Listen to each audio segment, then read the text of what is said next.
The little girl's screams cut through the string quartet's melody like a knife through silk. Every head at the elegant outdoor wedding reception turned toward the dessert table, where a small child stood frozen, her mouth wide open in pure terror. Tears streamed down her brown cheeks as she clutched a torn photograph in her tiny fists. Her pink flower girl dress was smudged with dirt at the hem, and her white shoes were scuffed. "Mommy!" she wailed, her voice breaking. "Mommy's gone! Mommy's gone!" Wedding guests exchanged uncomfortable glances. Some pretended not to notice, others whispered behind their champagne glasses. A few women in pastel dresses approached the child hesitantly, then backed away when her crying intensified. The bride's aunt tried to touch her shoulder, but the little girl recoiled, shaking her head violently. "Where's your mother, sweetie?" the woman asked, her voice strained with false cheer. "She's gone!" The child sobbed harder, her whole body trembling. She went to the car and she didn't come back. She's gone. Something bad happened. Donovan Carter stood near the bar, his tailored gray suit fitting perfectly across his broad shoulders. His dark brown skin gleamed under the afternoon sun, and his close-cropped hair was impeccably groomed. He was supposed to be networking at this wedding. The groom was a potential business partner. Instead, he found himself walking toward the crying child while everyone else stepped back. Something about her desperate fear pulled at memories he buried deep. He knelt down on one knee, bringing himself to her eye level. His 6'2" frame folded with practiced ease. Up close, he could see the terror in her dark brown eyes. She couldn't have been older than 6. "Hey there," he said softly. "My name is Donovan. What's your name?" The little girl hiccuped, studying his face through her tears. Something in her expression shifted slightly, as if seeing a kind, brown face like her own made her feel a little safer. "Nia, that's a beautiful name, Nia. Can you tell me what happened?" "My mommy brought me here. She was taking pictures. Then she said she needed to get something from the car. She told me to wait by the cake table." Nia's voice rose again. "But she's been gone so long. She always comes back fast. Always. Something's wrong." Donovan felt a chill run down his spine. The child's instincts were sharp. Too sharp. "How long has she been gone? I don't know.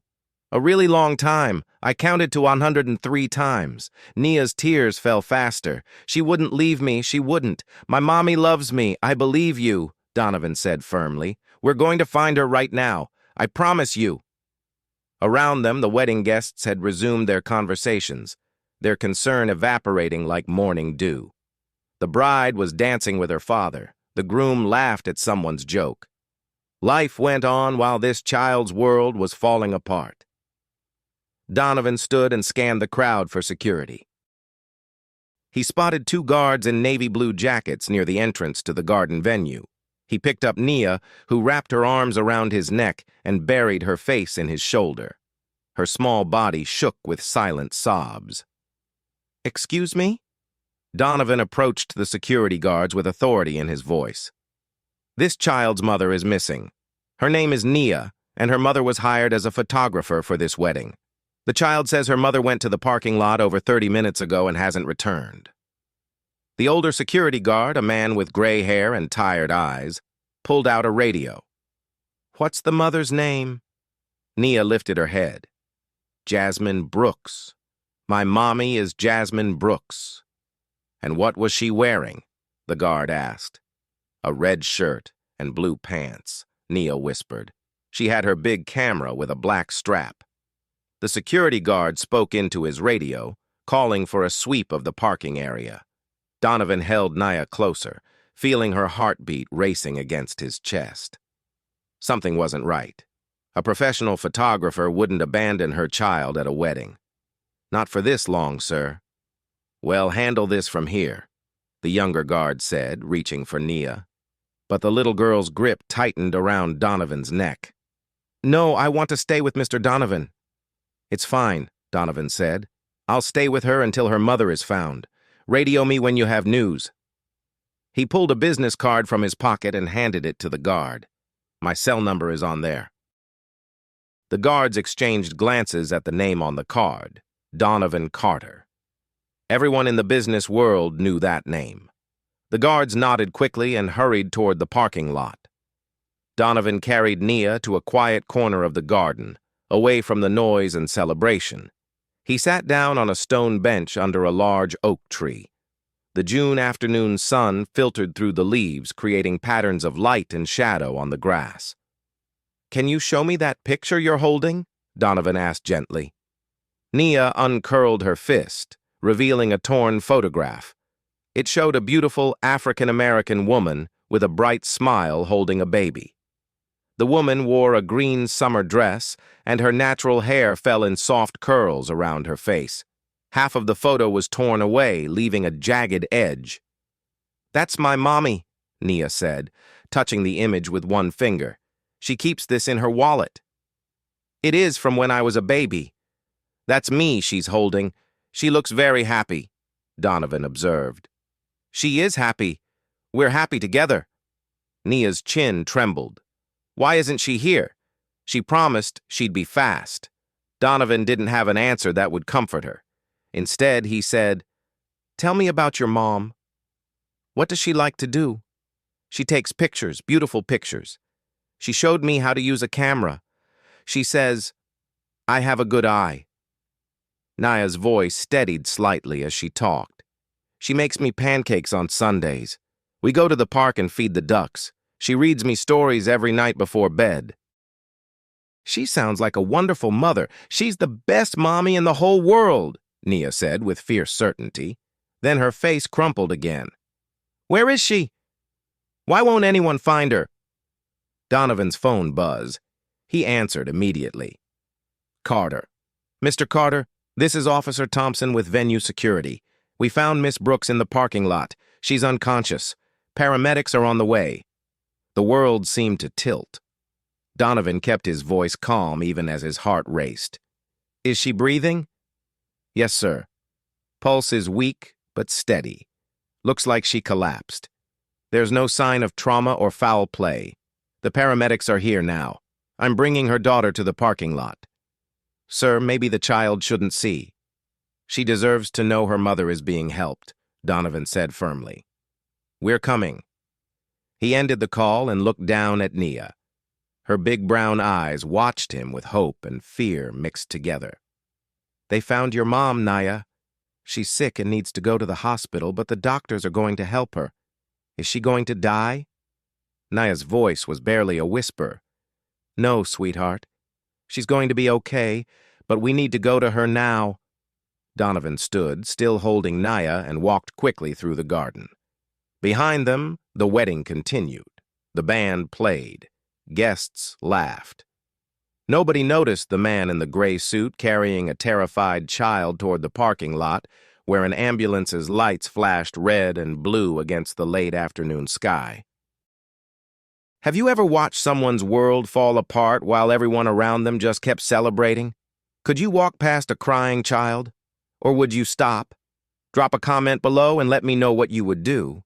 And if this story is pulling at your heart, hit that subscribe button so you never miss what happens next. The parking lot was chaos transformed into careful order. 2 ambulances sat with their back doors open, lights painting the asphalt in urgent colors. Paramedics in navy blue uniforms moved with practice efficiency around a woman lying on the ground between 2 cars. Even from a distance, Donovan could see her, the red shirt Nia had described, the professional camera lying a few feet away, its lens cap still on.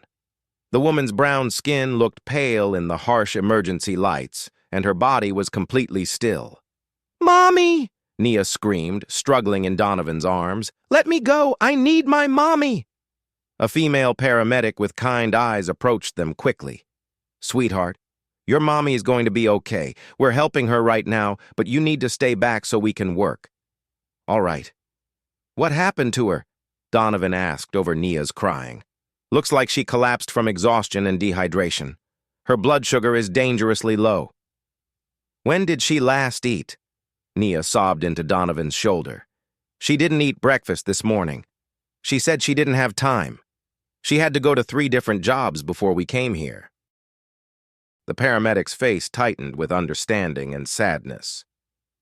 3 jobs? She works really hard, Naya said through her tears. She's always tired, but she never stops. She says she has to take care of us. Donovan felt something crack open in his chest. He'd built an empire from nothing, working himself to exhaustion in his 20s.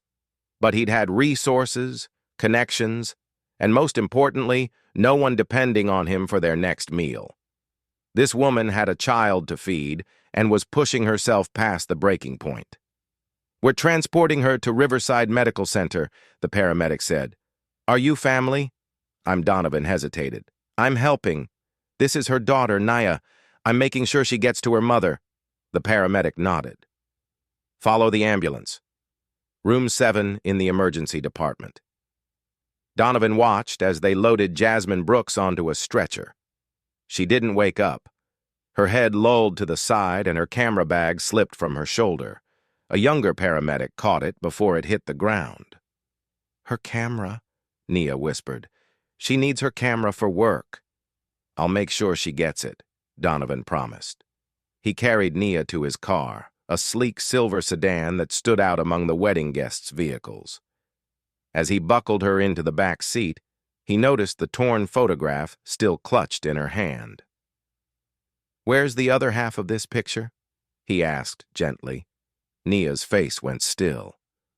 "My daddy has it. Mommy tore it in half after he left us."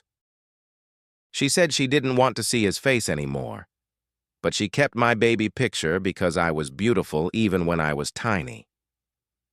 Donovan felt anger flash through him, hot and sudden. What kind of man walked away from this precious child and her hard-working mother? "When did he leave?" Donovan asked as he started the car. "When I was 3. I don't remember him much. Mommy says that's okay. She says we're better off with just us 2. Nia's voice got smaller, but sometimes she cries at night. I hear her through my bedroom door. She tries to be quiet, but I always hear." The drive to Riverside Medical Center took 12 minutes. Donovan kept checking the rearview mirror, watching Nia's frightened face. She sat perfectly still, her hands folded in her lap, the torn photo pressed between her palms. "Are you scared?" Donovan asked. "Yes," Nia admitted. "I'm scared all the time lately. Mommy tries to hide it, but I know we're in trouble. Last week a man came to our door and said we had to leave our apartment. Mommy cried after he left. Then she worked extra hours every day. Did your mom find a new place to live?" Donovan asked carefully. "I don't know. She stopped talking about it.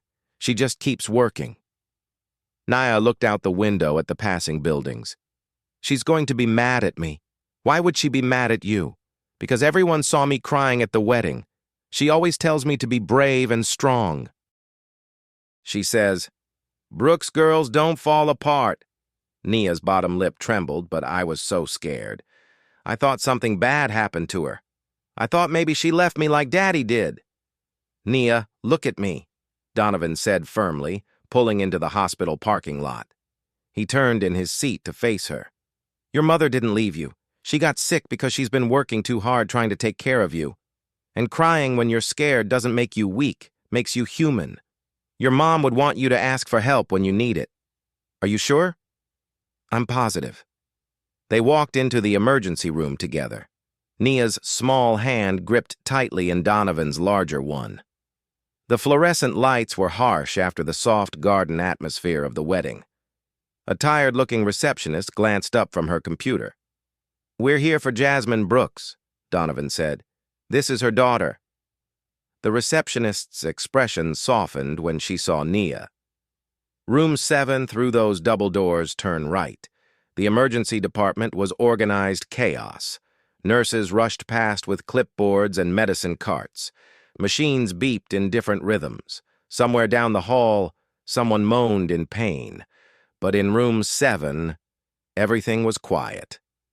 Jasmine Brooks lay in a hospital bed, and 4-line running into her left arm. Her eyes were closed, but her chest rose and fell with steady breaths.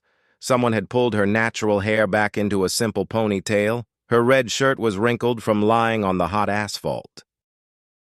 "Mommy," Nia whispered, pulling free from Donovan's hand. She ran to the bedside and grabbed her mother's hand. "Mommy, please wake up." A doctor in a white coat entered the room, her stethoscope draped around her neck. She had warm brown eyes behind wire-rimmed glasses. "Are you family?" she asked Donovan. "I'm a friend. I was at the event where Ms. Brooks collapsed. I've been taking care of her daughter." The doctor nodded. "Miss Brooks is stable now. Her blood sugar was critically low, and she's severely dehydrated. When was the last time she had a proper meal?" Donovan looked at Nia, who shook her head. "I don't know. Maybe yesterday. She gave me her lunch yesterday because she said she wasn't hungry, but I think she was just making sure I had enough to eat." The doctor's jaw tightened. "She's malnourished. Her body is running on empty. If she'd gone much longer without collapsing, the consequences could have been severe." She glanced at Nia, then chose her words carefully. Her body was shutting down. "But she's going to be okay now?" Donovan asked with rest, proper nutrition, and hydration. "Yes, but she can't continue living the way she has been. Her body can't sustain this level of stress." The doctor looked directly at Donovan. "Does she have support? Family who can help?" "I don't know," Donovan admitted. "I just met her daughter today." "Well, someone needs to make sure she takes care of herself. She's got a child depending on her." The doctor made a note on her chart. "We'll keep her overnight for observation and 4 fluids. She should wake up in the next hour or so." After the doctor left, Donovan sat in the chair next to Jasmine's bed. Nia climbed onto his lap, her eyes fixed on her mother's face. "Will she be mad that we're at the hospital?" Nia asked quietly. "Why would she be mad?" "Because hospitals cost money. Mommy always says we can't afford extra things. Last time I got sick, she took care of me at home, even though I had a really high fever. She put cold towels on my head and stayed up all night watching me." Donovan's hands curled into fists. This woman was sacrificing everything, even her health, to care for her daughter. And now she'd have medical bills on top of whatever financial crisis had led to her eviction notice. "Don't worry about the money," Donovan said. "I'll take care of it." Nia looked up at him with wide eyes. "Why would you do that? You don't even know us.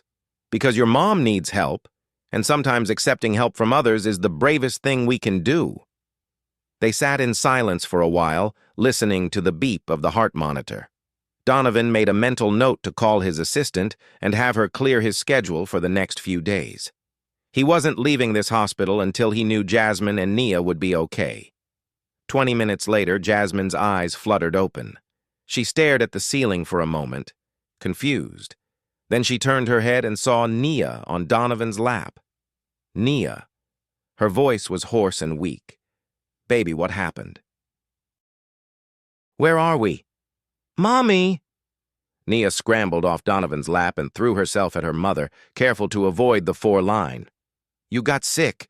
You fell down in the parking lot. I was so scared." Jasmine's arms came up automatically to hold her daughter, but her movements were slow and uncoordinated. Her eyes found Donovan's face, confusion and alarm mixing in her expression. "Who are you?" she asked. "Where's my camera?" "The wedding. I was supposed to finish the reception shots." "Your camera is safe," Donovan said calmly, standing up. "I'm Donovan Carter. I found Nia at the wedding after you collapsed. The paramedics brought you here." Jasmine's face went pale, then flushed with embarrassment and panic. "The hospital? No. No. I can't afford this. I need to leave. I need to." She tried to sit up, but her body wouldn't cooperate. "I have to get back to work. I have bills to pay." "Miss Brooks, you need to rest," Donovan said firmly. "The doctor says you collapsed from exhaustion and low blood sugar. You're malnourished and dehydrated." "I'm fine," Jasmine insisted, even as her hands shook. "I just need to eat something. Nia, baby, get Mommy's purse." We're going home. Mommy, please don't go, Nia begged. The doctor said, You have to stay. Tears filled Jasmine's eyes. I can't stay, baby. We can't afford it. You don't understand. Actually, I do understand, Donovan said quietly. I grew up poor, Miss Brooks. My parents died when I was 8. My grandmother raised me in a one-bedroom apartment in the South Side. She worked 3 jobs just like you're doing. I watched her destroy her health trying to give me a better life. He paused. She died when I was 16. Heart attack. The doctor said it was from stress and exhaustion. Jasmine stared at him, tears spilling down her cheeks. I'm sorry about your grandmother, but I don't have a choice. Nia needs food, clothes, a place to live. I'm all she has. You're no good to her dead, Donovan said bluntly, and that's where you're heading if you don't stop and accept help. Help from who? A stranger? From someone who understands what you're going through and has the resources to change your situation. Donovan pulled the chair closer to her bed. Let me help you, please. Jasmine looked at her daughter, then back at Donovan. Her pride wavered with her desperation. Finally, she closed her eyes and whispered, What kind of help? The hospital room was quiet, except for the steady beep of monitors and the hum of air conditioning. Donovan sat down in the chair next to Jasmine's bed, while Nia curled up against her mother's side, careful not to disturb the 4-line. First, let me handle the hospital bill, Donovan said. That's non-negotiable. You need medical care, and worrying about the cost while you're recovering won't help anyone. Jasmine started to protest, but Donovan held up a hand. Before you say no, think about Nia. Think about what would have happened if you'd collapsed somewhere else. Somewhere she wasn't safe. Somewhere no one found you in time. His voice was gentle but firm. You can't take care of her if you're dead, Miss Brooks. The blunt words hit Jasmine like cold water. She looked down at Nia, who had fallen asleep against her shoulder, exhausted from fear and crying. Her baby girl's face was still marked with dried tears. You're right, Jasmine whispered, her own tears falling now. I know you're right. I've been trying so hard to do everything myself. After Nia's father left, I promised myself I'd never depend on anyone again. I'd never let anyone have power over us. Accepting help isn't the same as giving up power, Donovan said. It's strategic, smart. Every successful person I know got where they are because they knew when to ask for assistance. And what do you want in return? Jasmine asked, her voice thick with suspicion and exhaustion. Nobody helps for free. There's always a price. Donovan leaned back in his chair, choosing his words carefully. I want you to get healthy. I want Nia to have a stable home. And selfishly, I want to stop feeling guilty about having so much when others have so little. Guilt is a terrible reason to help someone. Jasmine said, You're right, so let me give you a better one. Donovan met her eyes directly. I built my company, Carter Media Group, from nothing. We specialize in visual content, marketing campaigns, and brand storytelling. I've been looking for a lead photographer for months. Someone with real talent, not just technical skill. Someone who can capture genuine emotion in their work. And you think that's me? You've never even seen my portfolio. I saw your camera back. I saw the way you organized your equipment. But mostly I saw your daughter's face when she talked about your work. She said, You take beautiful pictures. She said you taught her to see the world through a lens. Donovan pulled out his phone. May I look at your website? Jasmine hesitated, then nodded. JasmineBrooksPhotography.com. But it's nothing special, just weddings, events, some family portraits. Donovan typed the address into his browser. The website loaded and he scrolled through her gallery in silence. Jasmine watched his face, trying to read his expression. The photographs were stunning, not because of expensive equipment or fancy editing, but because of the raw emotion in every frame. A bride laughing with her head thrown back, pure joy captured mid-motion. An elderly couple holding hands at their anniversary party, 50 years of love visible in their intertwined fingers. A child blowing out birthday candles, wonder and excitement lighting up his face. "Nothing special," Donovan said, looking up from his phone. "Miss Brooks, these are incredible. You have a gift." "Thank you," Jasmine said quietly, not sure if she believed him. "But I'm not some fancy art photographer. I just take pictures at parties and weddings. You capture moments that matter." "That's what my company needs." Donovan set his phone down. "Here's my offer. I want to hire you as the lead photographer for Carter Media Group. Full-time position, salary of $90,000 a year, plus benefits, health insurance, dental, vision, 4 weeks paid vacation, flexible hours so you can be there for Nia, and a company car so you don't have to worry about transportation to shoots." Jasmine's mouth fell open. She stared at Donovan like he just spoke in a foreign language. 90,000? That's more than I make in 2 years working all 3 jobs. Then you're severely underpaid for your talent. "I can't accept that," Jasmine said automatically, even as hope flickered in her chest. "It's too much. I'm not worth that." "The market disagrees with you. That's a standard salary for a lead photographer at a major media company. Actually, it's on the lower end, but we can renegotiate after 6 months if you prove yourself, which I'm confident you will." "Why would you do this?" Jasmine asked, suspicion creeping back in. "You don't know me. I could be a terrible employee. I could steal from you. I could be unreliable." "Are you any of those things?" "No. But then the question is whether you're willing to accept help when it's offered." Donovan's voice softened. "Miss Brooks, I'm not asking you to trust me. I'm asking you to trust yourself. Take the job, work hard, prove you deserve it. If it doesn't work out after 3 months, we'll part ways with no hard feelings. But give yourself a chance."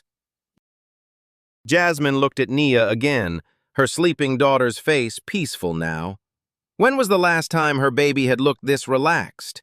Usually, even in sleep, Nia's forehead was creased with worry that no 6-year-old should carry.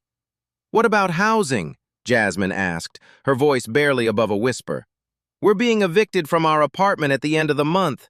I've been looking for something affordable, but everything requires first month, last month, and a security deposit. I don't have that kind of money saved." "The company has corporate housing for new employees relocating from other cities. You can stay there rent-free for the first 3 months while you save up for your own place. After that, the company subsidizes housing costs as part of the benefits package." "This is too good to be true," Jasmine said, shaking her head. "People don't just hand you a perfect life because you collapsed at a wedding." "You're right, they don't. But I'm not handing you anything. I'm offering you a job. You'll work for every penny of that salary. My company has high standards and I expect excellence from my team." Donovan stood up. "Think about it tonight. The offer stands until you're discharged tomorrow. If you decide to accept, my assistant will have all the paperwork ready. And if I say no, then I'll make sure your hospital bill is paid, and I'll wish you the best. No strings attached, no pressure. But I hope you'll say yes, Miss Brooks, for Nia's sake, if not your own." Donovan walked to the door, then paused and turned back. "One more thing. My grandmother used to tell me that pride is expensive. Sometimes the cost of refusing help is higher than the cost of accepting it. She learned that lesson too late. Don't make the same mistake." After he left, Jasmine lay in the hospital bed staring at the ceiling. Nia stirred against her shoulder, mumbling something in her sleep about pancakes and parks. Jasmine's hands smoothed her daughter's hair automatically, a gesture of comfort she'd performed 1,000 times. $90,000 a year, health insurance, a place to live, a chance to stop running on empty. It was everything she needed. Everything she'd been praying for during those late nights when the bills piled up and the eviction notice sat on the kitchen counter like a ticking time bomb. But could she trust it? Could she trust him? A nurse came in to check Jasmine's vitals. She was a woman in her 50s with gray streaks in her black hair and kind eyes. "You've got a good friend," the nurse said as she checked the 4-drip. "Mr. Carter already took care of your bill, the whole thing, and he arranged for a private room so your daughter can stay with you comfortably tonight." "He's not my friend," Jasmine said automatically. "I just met him today." "Well, he sure is acting like a friend. Maybe even something more given the way he looks at you." The nurse winked. "There's nothing like that," Jasmine protested, feeling her face flush. "He's just being kind. Honey, I've worked in this hospital for 30 years. I've seen a lot of people show kindness, but the way that man looked at you and your daughter, that wasn't just kindness. That was care. Real care." The nurse finished her checks and moved toward the door. "Don't be too proud to accept a good thing when it comes along. Life doesn't hand out many second chances." After the nurse left, Jasmine closed her eyes. She thought about the last 3 years, working herself to exhaustion, never seeing Nia enough, living in constant fear of the next bill, the next crisis, the next disaster. She thought about Nia's face when she talked about Donovan, the way her daughter had relaxed in his presence, feeling safe for the first time in who knows how long. She thought about Donovan's words, "Pride is expensive." Her grandmother had been proud too proud to ask for help when she lost her job, too proud to accept food stamps when the money ran out, too proud to admit she couldn't do it alone. Jasmine had inherited that pride, wearing it like armor against a world that had already hurt her once. But pride didn't pay bills. Pride didn't put food on the table. Pride didn't give Nia the stable, happy childhood she deserved. Jasmine opened her eyes and looked at her sleeping daughter. Nia's small hand was curled against her chest, and her breathing was soft and even. She looked peaceful, content. "Say, okay," Jasmine whispered to the empty room. "Okay, I'll accept for you, baby girl. I'll accept the help." She pressed the call button for the nurse. When the same kind-faced woman appeared in the doorway, Jasmine said, "Can you ask Mr. Carter to come back? I need to talk to him." The nurse smiled. "I thought you might. He's in the waiting room." Never left. 10 minutes later, Donovan knocked softly on the door and entered. He'd removed his suit jacket and rolled up his shirt sleeves. He looked tired but alert. "You wanted to see me?" he asked. "I'll take the job," Jasmine said, the words coming out in a rush before she could change her mind. "I'll work hard, I'll prove myself, and I'll pay you back somehow for the hospital bill." "There's nothing to pay back," Donovan said. "That was a gift, not a loan. Then I'll work extra hours. I'll take on additional projects." "Oh," Jasmine's voice broke. "I'll find a way to show you this wasn't a mistake." Donovan crossed the room and sat in the chair beside her bed again. "Miss Brooks, the only way this becomes a mistake is if you don't take care of yourself. If you burn out again, if you push yourself past your limits trying to prove something." He looked at her seriously. "I need you healthy and whole. That's the condition of employment. You work reasonable hours. You take your vacation time. You ask for help when you need it. Deal?" Jasmine laughed, a sound somewhere between joy and disbelief. "Deal? Good. My assistant will bring the paperwork tomorrow morning. You start in 2 weeks, which gives you time to recover and get moved into the corporate housing." Donovan stood to leave, then paused. "And Miss Brooks, welcome to Carter Media Group. I think this is going to work out very well for both of us." After he left, Jasmine held Nia close and let herself cry. But this time they were tears of relief, of hope, of the first deep breath she'd taken in 3 years. Maybe, just maybe, things were finally going to be okay. Morning light filtered through the hospital room window, painting everything in shades of pale gold. Jasmine woke to find Nia already awake, sitting cross-legged on the end of the hospital bed and coloring in a book someone must have brought while Jasmine slept. "Morning, baby," Jasmine said, her voice still rough from sleep and dehydration. "Mommy, you're awake!" Nia abandoned her crayons and crawled carefully up the bed to hug her mother. The nice nurse said, "You're much better." She said, "We can go home today." "Oh," The word made Jasmine's stomach clench. Their apartment wouldn't be home much longer. In 2 weeks, they'd be evicted. But now, thanks to Donovan Carter's unbelievable offer, they'd have somewhere else to go. It was real. If he hadn't changed his mind overnight, a knock on the door interrupted her thoughts. A woman in her 30s entered, carrying a leather portfolio and wearing a professional blue dress that probably cost more than Jasmine's monthly rent. Her blonde hair was pulled back in a neat bun, and her smile was warm but businesslike. "Good morning, Miss Brooks. I'm Rebecca Morgan, Mr. Carter's executive assistant. He asked me to bring over the employment paperwork for you to review." Rebecca set the portfolio on the rolling table near the bed. "How are you feeling this morning?" "Better," Jasmine said suddenly, very aware of her wrinkled red shirt and the fact that she probably looked terrible. Thank you for coming. Of course, Mr. Carter takes care of his people." Rebecca opened the portfolio and pulled out a neat stack of documents. "I have your employment contract here along with information about benefits, the corporate housing arrangement, and your start date. Mr. Carter mentioned you'll need 2 weeks to recover and get settled." "Yes," Jasmine said, reaching for the papers with shaking hands. "Can I read through everything?" "Absolutely. Take your time. I'll wait." Rebecca pulled up a chair and smiled at Nia. "And who is this beautiful young lady?" "I'm Nia," her daughter said shyly. "That's a pretty dress." "Thank you, sweetheart. Blue is my favorite color." Rebecca glanced at the coloring book. "What are you drawing?" "A picture for Mr. Donovan.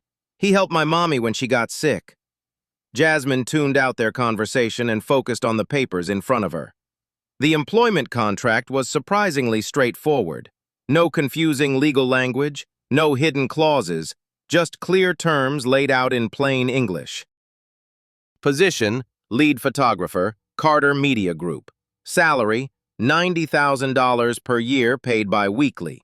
Benefits, full health insurance, medical, dental, vision, starting day 1. 4 weeks paid vacation per year, 10 sick days. Company 401k with 5% match. Professional development allowance of $5,000 per year for equipment, training, or conferences. Hours. Full-time with flexible scheduling to accommodate childcare needs. Some evening and weekend work required for events with advanced notice. Housing, rent-free corporate housing for first 3 months of employment. After 3 months, company housing subsidy of $1,500 per month. Jasmine read through the contract 3 times looking for the catch. There had to be a catch. Nobody offered this much with no strings attached. "Ms. Morgan," Jasmine said, finally looking up from the papers, "this seems very generous. What's the expectation? What does Mr. Carter really want from me?" Rebecca's expression didn't change. "He wants excellent photography for the company's marketing campaigns, client projects, and promotional materials. He wants someone who will show up on time, work professionally with clients, and produce quality content. That's it." But the housing subsidy, the professional development money, the flexible schedule, that's unusual, isn't it? Mr. Carter believes that taking care of employees leads to better work. He's built the entire company on that principle. Every single person at Carter Media Group has access to the same level of benefits adjusted for their position. It's not charity, Miss Brooks. It's good business. Jasmine wanted to believe her. Every fiber of her being wanted to sign those papers and accept this miracle. But years of struggling had taught her to be cautious. "What if I'm not good enough?" Jasmine asked quietly, aware that Nia was listening. "What if I can't deliver what he expects?" "Then there's a standard probationary period of 90 days. If things aren't working out for either party, employment can be terminated with 2 weeks' notice. You'd still receive full pay and benefits for that notice period, plus any accrued vacation time." Rebecca pulled out another document. "Here's information about the corporate housing. It's a 2-bedroom apartment in a safe neighborhood, 15 minutes from the office. Fully furnished, all utilities included." Jasmine looked at the photos attached to the housing information. The apartment was beautiful. PL. It had a modern kitchen, a living room with actual furniture, and 2 bedrooms with real beds. The building had a playground in the courtyard. Nia leaned over to look at the pictures. "Mommy, is that where we're going to live?" "Maybe, baby. It has a playground." Nia's eyes went wide. "And look, my bedroom has a big window. I could put my art table there and draw pictures with lots of light." Jasmine's throat tightened. When was the last time Nia had talked about the future with such simple, childlike hope? Usually her daughter was too busy worrying about whether they'd have enough food or if they'd have to move again. "Miss Brooks," Rebecca said gently, "I know this probably feels overwhelming. Mr. Carter has a tendency to move quickly when he sees talent, but I promise you this is legitimate. I've worked for him for 8 years. He's demanding but fair. He expects excellence but provides everything you need to achieve it. And he genuinely cares about his employees." "Why does he care so much?" Jasmine asked. "He's a billionaire. He could hire anyone. Why go to all this trouble for someone he met yesterday?" Rebecca was quiet for a moment, choosing her words carefully. Mr. Carter's grandmother raised him after his parents died. She worked herself to death trying to give him opportunities. He was 16 when she had a massive heart attack in the middle of her shift at a factory. She died before the ambulance arrived. Rebecca's voice softened. "He spent the last 20 years making sure no one who works for him has to make that choice between their health and their family's survival. When he saw you yesterday collapsing in that parking lot with your daughter terrified and alone, it probably brought back every memory of finding his grandmother." Jasmine felt tears sting her eyes. She understood that kind of loss, that kind of fear, that bone-deep terror of leaving your child alone in the world. "He's trying to save me," Jasmine whispered, "because he couldn't save her." "Maybe," Rebecca agreed, "but that doesn't make the job offer any less real. It doesn't make you any less qualified. You have talent, Miss Brooks, real talent. Mr. Carter doesn't do charity hires. He does smart business decisions, and hiring you is smart business." Jasmine looked down at the contract again, at the benefits that would give Nia a stable life, at the salary that would let them breathe for the first time in years, at the housing that would give her daughter a safe place to grow up. She thought about Donovan's words from last night. Pride is expensive. She thought about her own pride and how it had kept her from asking for help even as she slowly destroyed herself. She thought about what would happen to Nia if she continued down that path. "Okay," Jasmine said, reaching for the pen Rebecca offered. "Where do I sign?" 20 minutes later, all the paperwork was complete. Jasmine Brooks was officially the lead photographer of Carter Media Group. She'd start in 2 weeks after being discharged from the hospital and having time to move into the corporate housing. Rebecca stood to leave, tucking the signed documents back into her portfolio. "Mr. Carter will be very pleased. He'll arrange for movers to help you pack and transport your belongings to the new apartment. Just let me know when you're ready." "I don't have much to move," Jasmine admitted. "Most of our furniture came with the apartment. We just have clothes, some kitchen items, and Nia's toys." "Then it will be quick and easy," Rebecca smiled warmly. "Welcome to the team, Miss Brooks. I think you're going to do wonderful things with us." After Rebecca left, Jasmine sat in the hospital bed staring at the copy of the contract in her hands. It was real. It was actually real. "Mommy!" Nia climbed back onto the bed, settling against her mother's side. "Are we really going to live in that apartment with the playground?" "Yes, baby, we really are. And you won't have to work 3 jobs anymore. No more 3 jobs. Just one good job with nice people. And we'll have enough food." The question broke Jasmine's heart. Her 6-year-old daughter shouldn't have to worry about having enough food. "We'll have plenty of food, Nia, I promise. And you'll have a nice bedroom with a big window for your art table. And we'll be safe and happy." Nia was quiet for a moment. Then she asked, "Is Mr. Donovan going to be our friend?" Jasmine thought about the man who had comforted her crying daughter, stayed with them through the hospital crisis, and offered them a lifeline without asking for anything in return. "I think he might be, baby. I think he might be." A nurse came in to check Jasmine's vitals one more time before discharge. Her blood sugar was normal now, and the 4 fluids had brought color back to her face. The doctor cleared her to go home with instructions to rest, eat regular meals, and follow up with her primary care physician in a week. As Jasmine got dressed to leave, pulling on her wrinkled red shirt and blue pants, she caught sight of herself in the small bathroom mirror. She looked tired, worn down, older than her 30 years. But for the first time in 3 years, she also looked hopeful. Donovan Carter appeared in the doorway just as Jasmine was signing her discharge papers. He changed from his wedding suit into dark jeans and a green button-down shirt. He looked more relaxed, younger somehow. "Miss Brooks," he said with a slight smile, "I heard you sign the contract." "I did. Thank you for everything." Jasmine hesitated, then added, "I won't let you down." "I know you won't. I wouldn't have offered the position if I thought otherwise." Donovan crouched down to Nia's level. "And how are you doing today, Miss Nia?" "I'm good. Mommy says we're going to live in an apartment with a playground." Nia bounced on her toes with excitement. "And I get my own bedroom with a big window." "That sounds perfect," Donovan said warmly.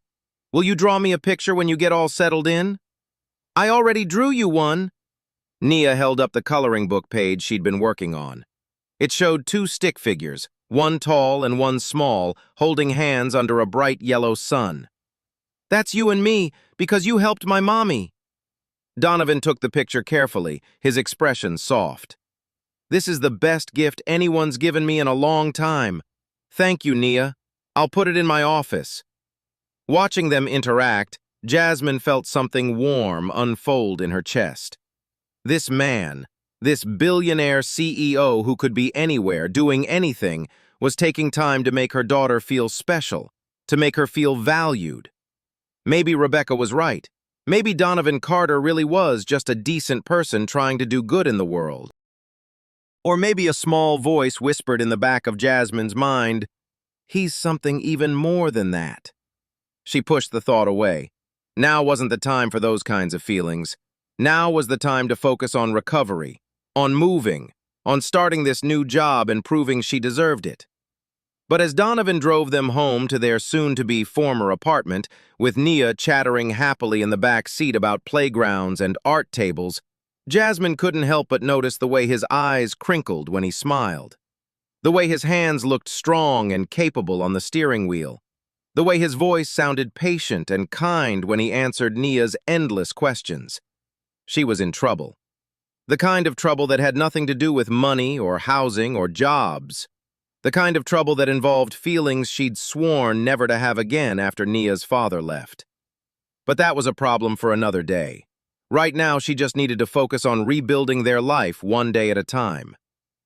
2 weeks passed in a blur of packing, moving, and settling into their new life. The corporate housing apartment was everything the pictures had promised and more. Jasmine and Nia moved in on a sunny Monday morning with help from a professional moving company Donovan had arranged. Nia ran through the empty apartment, her footsteps echoing on the hardwood floors. "Mommy, look! My room is huge, and there's a closet! A real closet!"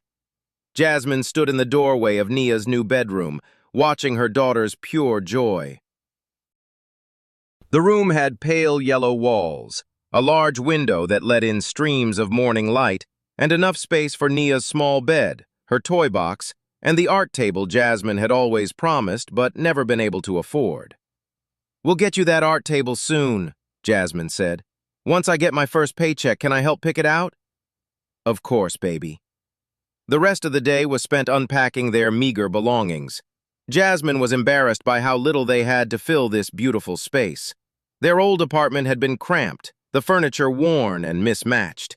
Here, the corporate housing came fully furnished with a comfortable couch, a real dining table, and beds with actual mattresses instead of the air mattresses they'd been using. That night, after putting Nia to bed in her new room, Jasmine stood in the kitchen and just breathed. The refrigerator was stocked with food Donovan's assistant had arranged to be delivered. The cabinets held dishes and pots and pans. The bathroom had clean towels and working plumbing.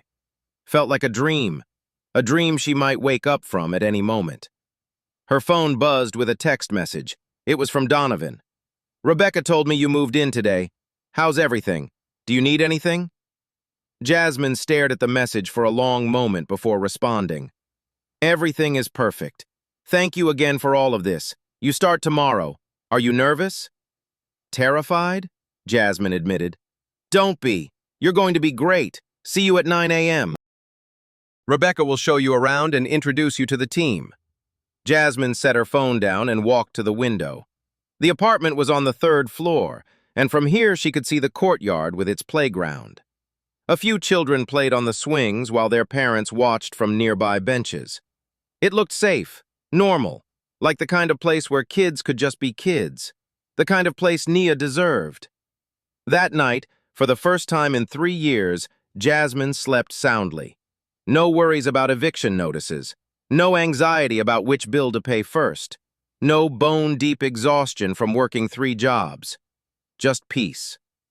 The next morning, Jasmine dressed carefully in a green blouse and black pants, the nicest clothes she owned. She dropped Nia off at the after-school program Donovan had helped arrange at a nearby elementary school. The program ran from 3 p.m. to 6 p.m., giving Jasmine time to work without worrying about childcare. Carter Media Group's headquarters was a modern glass building in the heart of downtown. Jasmine walked through the revolving doors at 8:45 a.m., 15 minutes early. The lobby was bright and welcoming with large windows and contemporary art on the walls. Rebecca met her at reception with a warm smile. Right on time. Let me show you around before we head up to your office.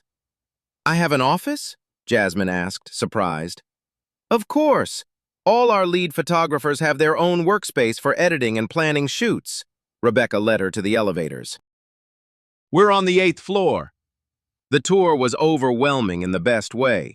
Carter Media Group had state-of-the-art editing bays, multiple studio spaces for controlled shoots, a vast equipment library with cameras and lighting gear that made Jasmine's mouth water, and a staff break room that looked like something out of a magazine.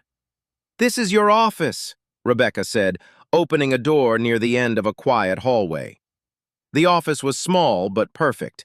A desk with a large computer monitor for editing, a comfortable chair, a bookshelf, a large window with a view of the city. On the desk sat a brand new professional camera, top of the line with a note. Jasmine picked up the note with trembling hands. Every photographer needs the right tools. Welcome to the team, DC. Mr. Carter chose the camera himself, Rebecca said. He researched what equipment you were currently using and upgraded you to something that would better serve the company's needs. Jasmine touched the camera reverently. It was worth at least $6,000. She dreamed of owning a camera like this, but never imagined actually having one. I can't accept this, Jasmine whispered. It's company equipment, Rebecca said firmly. Just like the laptop, the phone, and the lighting kits you'll have access to. You're not accepting a gift, Miss Brooks. You're accepting the tools you need to do your job at the highest level. Jasmine nodded, blinking back tears. Okay, thank you. The rest of the morning was spent in orientation meetings. Human Resources explained the benefits package in detail. It set up her computer and phone. Rebecca introduced her to the marketing team she'd be working with most closely. Everyone was friendly, professional. No one looked at her like she didn't belong there. Even though Jasmine felt like an imposter among these polished, educated professionals. At noon, Rebecca knocked on her office door. Mr. Carter would like you to join him for lunch in the executive dining room. He likes to have one-on-one meetings with all new employees during their first week. The executive dining room was on the top floor, an elegant space with floor-to-ceiling windows overlooking the city. Donovan was already there, sitting at a small table near the windows. He stood when Jasmine entered. Miss Brooks, please sit down. He gestured to the chair across from him. How's your first morning going? It's overwhelming, Jasmine admitted, sitting down. Everyone is so nice. The equipment is incredible. I keep waiting for someone to tell me there's been a mistake. There's no mistake. You belong here. Donovan poured water for both of them from a carafe on the table. Tell me about your photography background. I know you've been shooting weddings and events, but how did you get started? Jasmine relaxed slightly, talking about something she loved. My mom gave me a camera when I was 12. Nothing fancy, just a simple point and shoot. but I fell in love with it. I loved the way I could freeze moments, capture feelings. I took photography classes in high school and dreamed about going to art school. What happened? Life happened. I got pregnant with Nia when I was 23. Her father and I weren't married, but we were planning a future together. Then he left when she was 3. Said he wasn't ready for the responsibility. Jasmine's voice stayed steady, but Donovan could hear the old hurt underneath. I had to focus on survival after that. Art school seemed like a silly dream when I had a child to feed. It's not silly, Donovan said. In fact, I'm going to make it part of your professional development plan. Carter Media Group will pay for you to take advanced photography courses, workshops with industry leaders, whatever you need to keep growing as an artist. You're giving me too much, Jasmine said quietly. The job, the housing, the equipment, now education. I don't know how to repay all this. You repay it by creating beautiful work, by being a positive presence in this company, by showing other people who are struggling that there's a path forward. Donovan leaned forward and, by taking care of yourself and your daughter. That's the real payment, Miss Brooks. Building a good life. Their food arrived. Simple sandwiches and salad, but made with fresh ingredients that tasted like luxury compared to the cheap ramen and canned food Jasmine had been living on. Tell me about Nia, Donovan said. How's she adjusting to the new apartment? Jasmine's face lit up. She loves it. She's already made friends with 2 kids in the building who go to the same after-school program.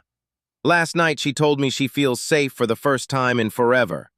Her voice caught. She's 6 years old. She shouldn't have spent the last 3 years feeling unsafe, but she's safe now. And that's because you fought for her. You worked yourself to exhaustion to give her the best life you could.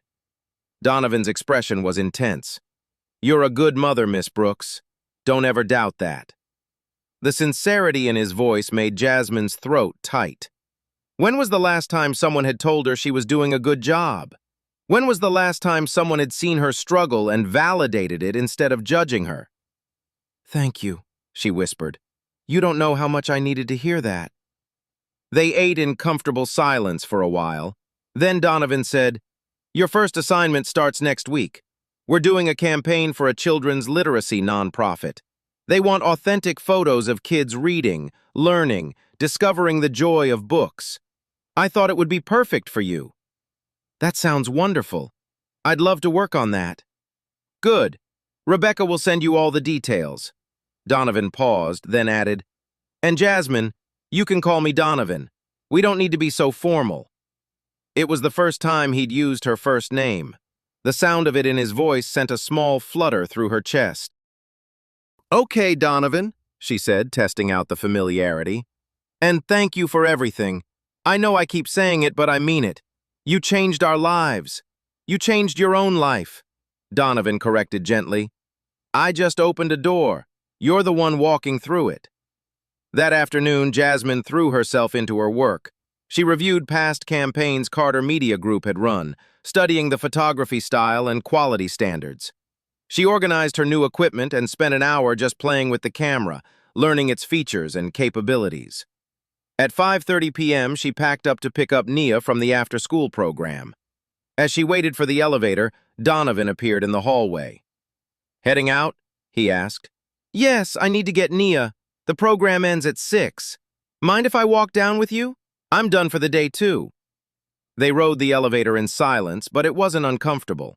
When they reached the lobby, Donovan held the door for her. Same time tomorrow, he asked. I'll be here, Jasmine promised. She walked to her car, a used sedan that barely ran, very aware of Donovan getting into his expensive vehicle a few rows away. 2 different worlds colliding in the strangest way. But as she drove to pick up Nia, Jasmine allowed herself to smile. Her first day had gone well, better than well. She felt competent, valued, and for the first time in years, hopeful about the future. Maybe, just maybe, this was the beginning of something wonderful. 3 months passed in a rhythm of work, creativity, and slowly building confidence. Jasmine threw herself into every project Donovan assigned, determined to prove she deserved her position. The literacy nonprofit campaign was a massive success, with her photographs capturing genuine moments of children discovering the magic of reading. The client was thrilled, and Donovan praised her work in front of the entire marketing team. "These aren't just pictures," he said during the presentation. "These are stories. This is the level of work I expect from everyone at Carter Media Group." Jasmine felt pride bloom in her chest.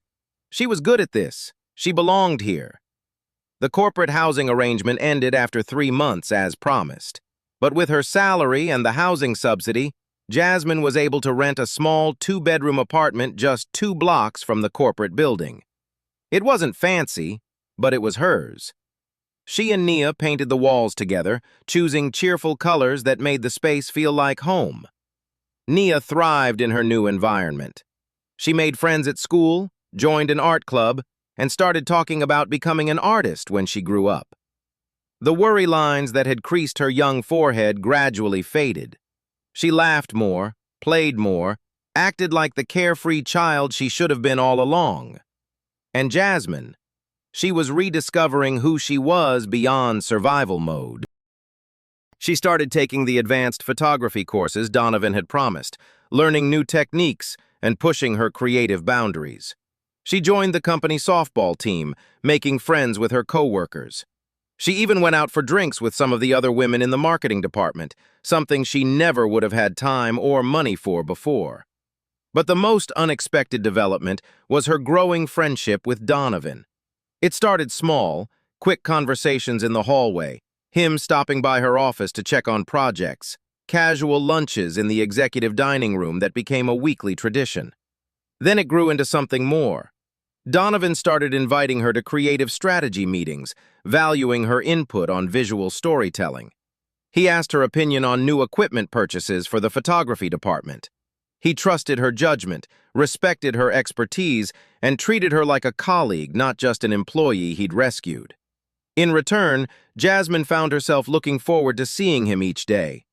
She noticed little things about him: the way he rolled up his shirt sleeves when he was focused on a problem, the way his eyes lit up when discussing a new project, the way he always remembered small details about people's lives, asking thoughtful follow-up questions about family, hobbies, and dreams. He was kind, not just to her, but to everyone. She watched him stop to talk with the janitor about his grandson's baseball game, saw him bring coffee to the receptionist who'd stayed late finishing a project, noticed him remembering birthdays and work anniversaries for every single employee. Donovan Carter wasn't just a good boss, he was a good person, and Jasmine was starting to fall for him. She tried to fight it, told herself it was just gratitude, not attraction, reminded herself that he was her boss, a billionaire completely out of her league, convinced herself that he was just being professionally friendly, nothing more. But then came the charity gala. Carter Media Group was a major sponsor of the annual Children's Hospital fundraiser, a black tie event that drew the city's elite. Donovan asked Jasmine to attend as the company photographer, documenting the event for promotional materials. "It's a work assignment," he said, sitting in her office on a Thursday afternoon. "But I'd like you to enjoy the evening too. Bring Nia if you want. We have a kids program running during the event with games, movies, and activities. All the employees' children are invited." "That sounds amazing," Jasmine said, already thinking about logistics. "What's the dress code?" "Formal black tie." Donovan hesitated, then added, "Rebecca can help you find something appropriate if you need assistance. The company has an allowance for employee formal wear for these types of events." Jasmine's first instinct was to refuse, but she was learning to accept help when it was offered. "Thank you," she said. "I'd appreciate that." The following Saturday, Rebecca took Jasmine shopping at an upscale boutique. Jasmine felt completely out of place among the expensive gowns and designer labels. "I can't afford any of this," she whispered to Rebecca. "The company can," Rebecca reminded her. "You're representing Carter Media Group at a major event. Mr. Carter wants you to feel confident and comfortable." They found a dress in deep blue, elegant without being overly flashy. It fit perfectly, making Jasmine feel beautiful in a way she hadn't in years. Rebecca also helped her pick out a smaller dress for Nia in soft pink, since she'd be attending the kids' program. The night of the gala, Jasmine spent extra time on her hair and makeup. When she looked in the mirror, she barely recognized herself. She looked polished, professional, pretty. Nia bounced around the apartment in her pink dress, twirling in front of the mirror. "Mommy, we look like princesses. We do, baby. We really do." They arrived at the hotel ballroom where the gala was being held. The space was transformed with elegant decorations, soft lighting, and tables adorned with beautiful floral centerpieces. A live band played jazz in one corner. Waiters circulated with trays of champagne and appetizers.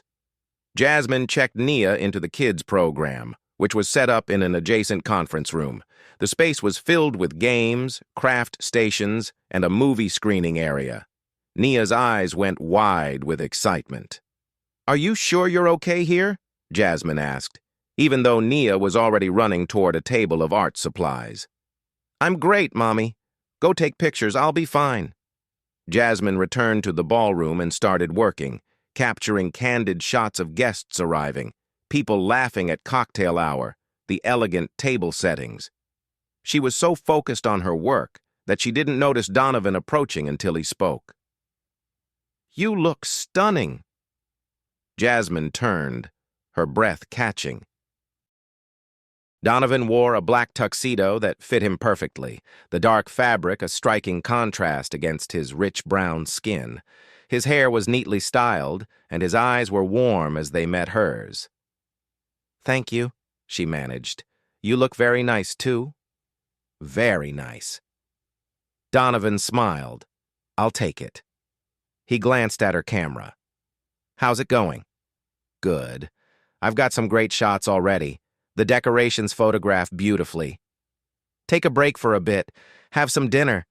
Dance if you want. You don't have to work the entire night, but this is a work assignment, and I'm your boss telling you to take a break." Donovan's tone was gentle but firm. "Come on. Let me introduce you to some people." He guided her through the crowd, one hand lightly touching her lower back. Jasmine was intensely aware of the contact even through her dress. Donovan introduced her to nonprofit directors, other business leaders, and several of his personal friends. Each time he spoke about her work with genuine enthusiasm and respect. "Jasmine is our lead photographer. Her work on the literacy campaign was extraordinary. She has a gift for capturing authentic human emotion. No one looked at her like she didn't belong. They treated her as Donovan's professional colleague, asking intelligent questions about her work and expressing admiration for the campaign photos they'd seen." Dinner was served, and Donovan arranged for Jasmine to sit at his table with other Carter Media Group executives and their partners. The conversation flowed easily, ranging from industry trends to favorite travel destinations to funny office stories. Jasmine realized she was having fun, real, genuine fun, not just surviving or enduring, but actually enjoying herself. After dinner, the band transitioned to slower dancing music. Couples moved onto the dance floor, swaying to the romantic melody. "Dance with me?" Donovan asked, extending his hand. Jasmine's heart raced. This felt like crossing a line from professional to personal. But when she looked into his eyes and saw the quiet hope there, she couldn't refuse. "Okay," she said, placing her hand in his. Donovan led her onto the dance floor and pulled her close. One hand settled at her waist, while the other held her hand gently. Jasmine placed her free hand on his shoulder, hyper-aware of every point of contact between them. They swayed to the music, neither speaking. The ballroom faded away until it felt like they were the only two people in the world. "I'm glad you came tonight," Donovan said finally, his voice low. "Me too. Thank you for including me, Jasmine. I need to tell you something." Donovan's hand tightened slightly at her waist. "These past few months, getting to know you, watching you thrive at the company, seeing you happy, It's meant more to me than you know. Jasmine's breath caught. Donovan, I know the timing isn't ideal. I know I'm your boss and that complicates things, but I can't keep pretending this is just professional respect. He met her eyes directly. I have feelings for you. Real feelings. And I needed you to know. The world tilted. Jasmine stared at him, her heart pounding so hard she could hear it over the music. I don't know what to say, she whispered. You don't have to say anything right now. I just wanted to be honest with you. Donovan's expression was open, vulnerable. If you don't feel the same way, that's okay. It won't change anything at work. Your job is secure regardless, but if there's even a chance that you might feel something too, I'd like to explore what that could mean for us. Jasmine thought about the past 3 months, about the way her heart lifted every time she saw Donovan, about how his opinion mattered more than anyone else's, about the way she'd started dressing a little nicer for work, hoping he'd notice, about the disappointment she felt on days when he was out of the office. I feel something too, she admitted quietly. I've been trying not to, telling myself it's just gratitude or professional admiration, but it's more than that. Donovan's face lit up with a smile that made him look younger, more carefree. Yeah, Jasmine confirmed, allowing herself to smile back through her tears. But I'm scared, Donovan. Naya's father left us. He promised forever and then walked away without looking back. I can't go through that again. And Naya can't either. She's already attached to you. If this doesn't work out, I understand, Donovan said seriously. And I'm not asking you to rush into anything. We can take this slow as you need. All I'm asking for is a real chance to see where this could go. The song ended, but they remained on the dance floor, wrapped in each other's arms and the possibility of something new. Okay, Jasmine said finally, a chance, but we take it slow. For Nia's sake, Donovan agreed. And for yours, and for mine, because I want to do this right. They pulled apart reluctantly as the band started a more upbeat song. Jasmine returned to taking photographs, but everything felt different now. The world had shifted, realigned into something new and full of potential. Later, when she picked up Nia from the kids' program, her daughter was buzzing with excitement about all the games she'd played and friends she'd made. Did you have a good time, Mommy? Nia asked as they drove home. I did, baby. A really good time. Mr. Donovan looked at you a lot tonight, Nia observed with the sharp perception of children. He smiles different when he looks at you. Does he? Jasmine tried to keep her voice casual. Wow. He looks happy. Like really, really happy. Nia yawned. I like Mr. Donovan. I hope he comes over to our apartment sometime. We could all have dinner together.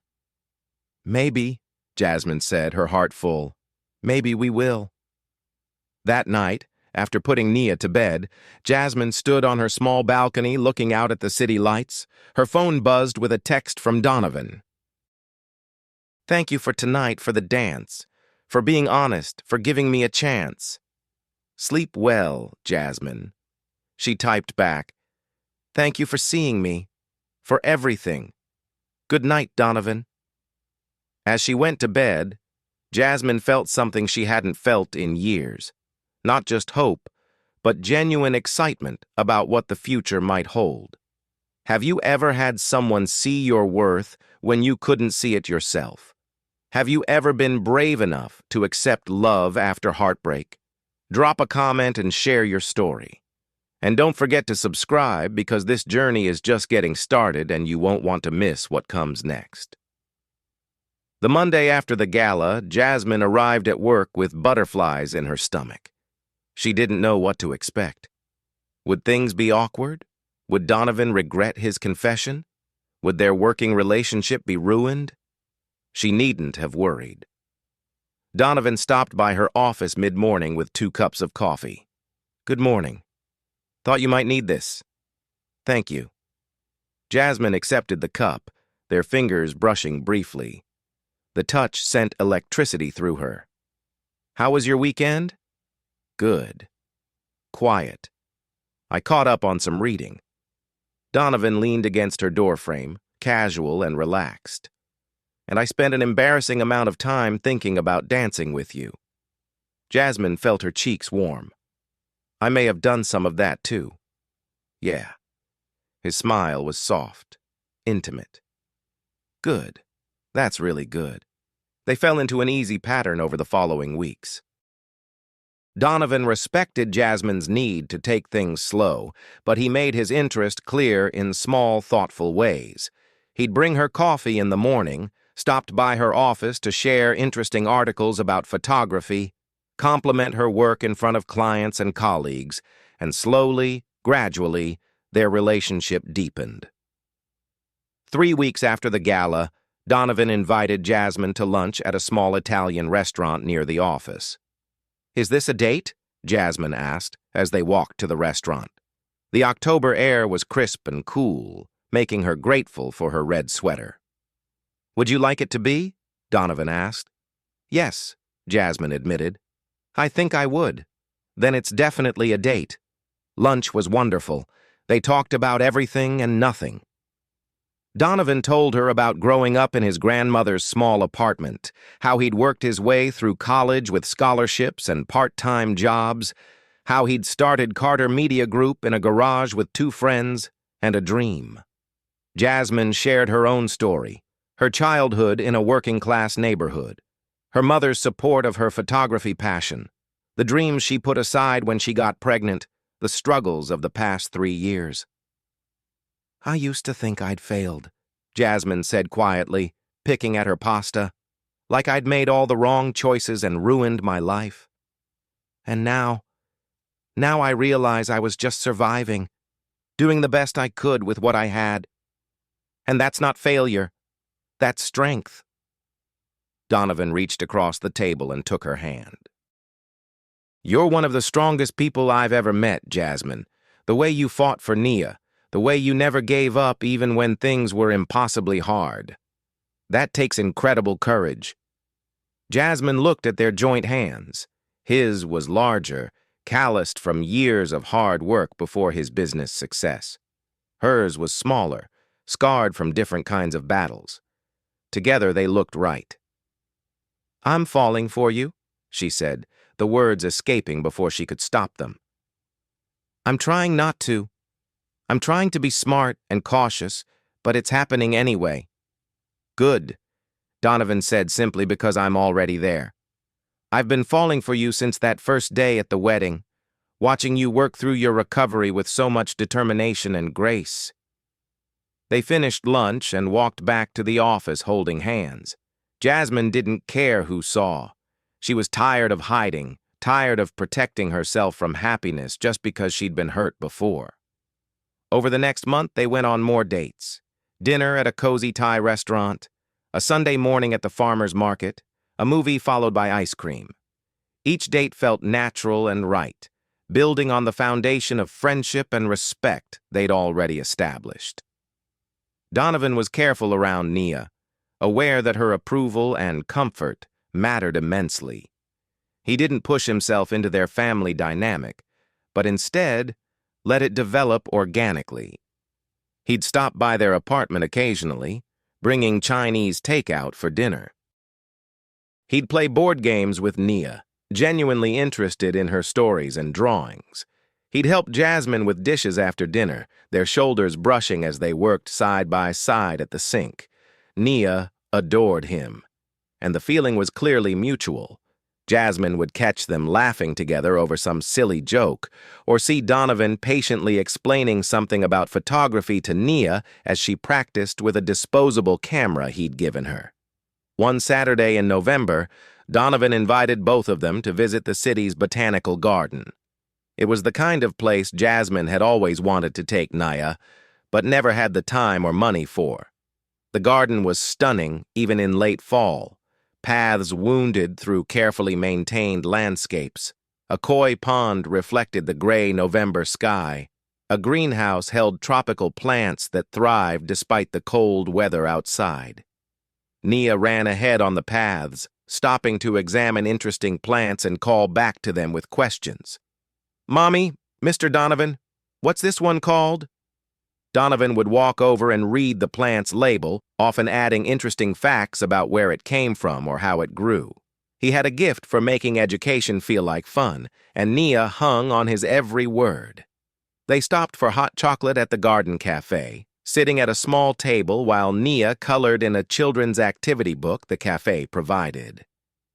"This is perfect," Jasmine said quietly, watching her daughter's bent head as she carefully stayed within the lines.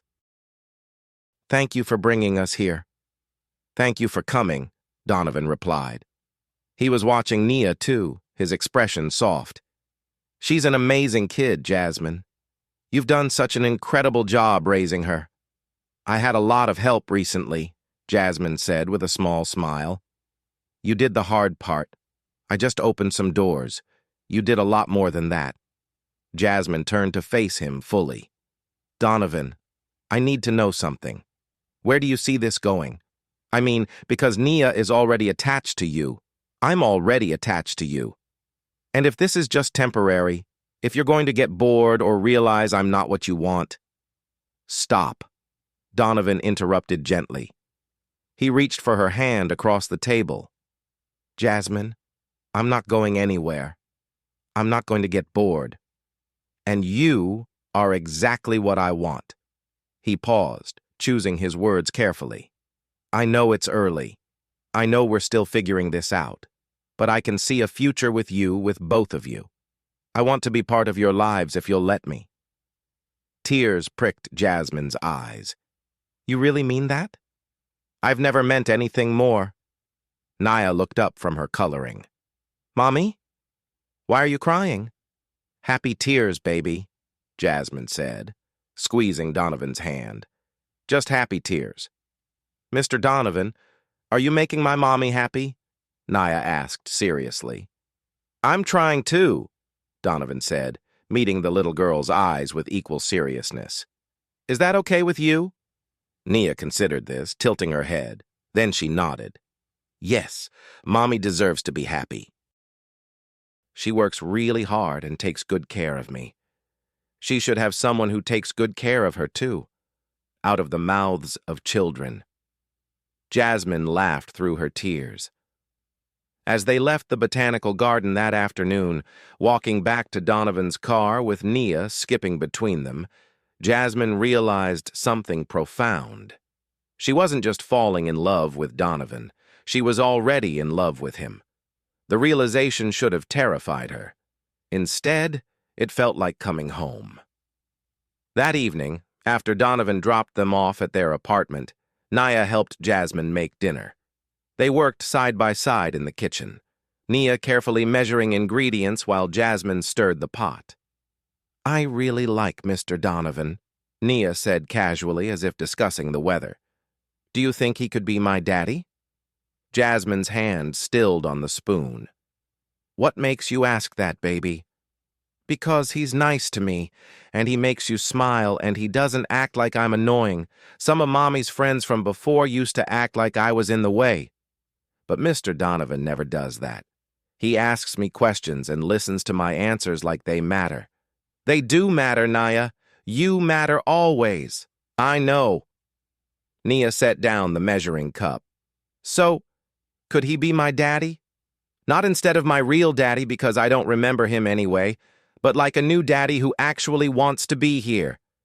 Jasmine knelt down to Nia's level, looking into her daughter's earnest brown eyes. "Baby, Mr.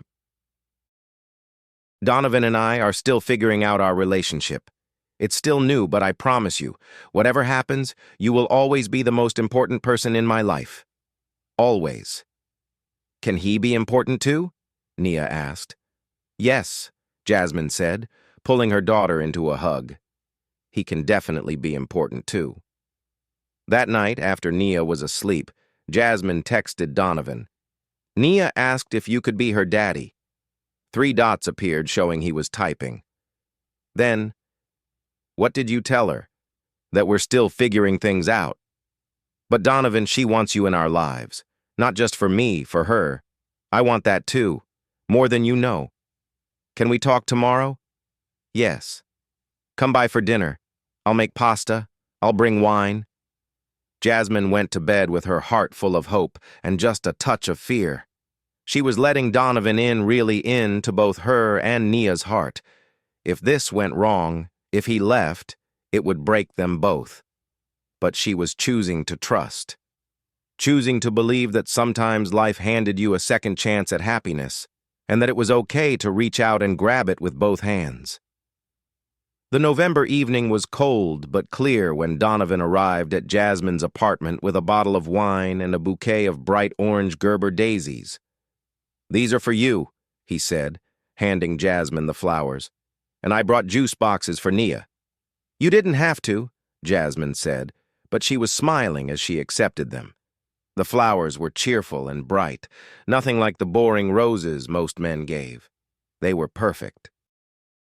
Nia ran to the door when she heard Donovan's voice. "Mr. Donovan, did you bring the thing?" "Nia," Jasmine said warningly. "What thing?" Donovan pulled a flat package from his bag with a grin. "I may have promised a certain young lady that I'd bring a new coloring book, the kind with the really detailed pictures." "Yes." Nia grabbed the package and immediately tore it open. Inside was an elaborate coloring book with intricate designs and beautiful scenes. "This is so cool." "Thank you." She ran to the living room and spread out on the floor with her new crayons, completely absorbed. Donovan followed Jasmine into the kitchen where pasta sauce simmered on the stove and garlic bread warmed in the oven. The apartment smelled like home, warm and inviting. "Can I help?" Donovan asked. "You can open the wine," Jasmine said, handing him a corkscrew. "And tell me what was so important we needed to talk tonight." Donovan opened the wine carefully, poured 2 glasses, and handed one to Jasmine. Then he leaned against the counter, his expression serious. "Nia asked you about me being her father," he said, "and that's not a responsibility I take lightly. I want you to know that if I'm going to be in her life, in both of your lives, I'm all in. Not half measures, not temporary, all in." Jasmine sat down her wine glass, her hands trembling slightly. "Donovan, that's a big commitment. You need to be sure. I'm sure. I've been sure since that first day at the hospital when Nia fell asleep in your arms and you looked at her like she was your entire world. I saw the love there, the fierceness, and I thought that's what family looks like." Donovan moved closer. "I didn't have much family growing up. After my grandmother died, it was just me building the business, making money, achieving success. It all felt hollow because I had no one to share it with. But with you and Nia, everything feels different, better, complete. We come as a package deal," Jasmine warned, even as her heart soared. "You can't just date me. You're signing up for school events and parent-teacher conferences and pediatrician appointments. You're signing up for Disney movies and macaroni art and bedtime stories." "I know, and I want all of it." Donovan took her hands in his. "Jasmine, I'm falling in love with you. I'm probably already there. And I care deeply about Nia. I want to be someone she can depend on, someone who shows up and stays. And if things don't work out between us," Jasmine had to ask, even though the words hurt, "what happens to Nia then? She's already attached to you." "Then I still show up for her," Donovan said firmly. "If you and I decided we weren't right for each other romantically, I wouldn't just disappear from Nia's life. She deserves better than that. We'd figure out a way to maintain a relationship so she doesn't lose another father figure." Jasmine felt tears sting her eyes. "You've really thought about this?" "Of course I have. This isn't just about my feelings, Jasmine. This is about building something real and lasting with 2 people I care about deeply." The timer on the oven beeped. Jasmine pulled out the garlic bread, grateful for the moment to collect herself. Donovan was offering her everything she dreamed of but never thought she'd have again. Security partnership. "Well, I'm scared," she admitted, setting the hot pan on the counter. "I'm terrified of getting hurt again, of Nia getting hurt." "I know, and I can't promise that we'll never argue or have hard times. But I can promise that I'll never walk away when things get difficult. I can promise that I'll always show up and try my best. Donovan moved closer, cupping her face gently in his hands. Give me a chance to prove that not all men are like Nia's father. Give me a chance to show you what real partnership looks like. Jasmine looked into his eyes and saw sincerity, hope, and something deeper, something that looked a lot like love. Okay, she whispered. Yes, I want to try this for real. Donovan's face lit up with a smile that made him look younger, lighter. Yeah, Jasmine confirmed, smiling back through her tears. But you should know that I'm falling in love with you too. Actually, I think I'm already there, and that terrifies me.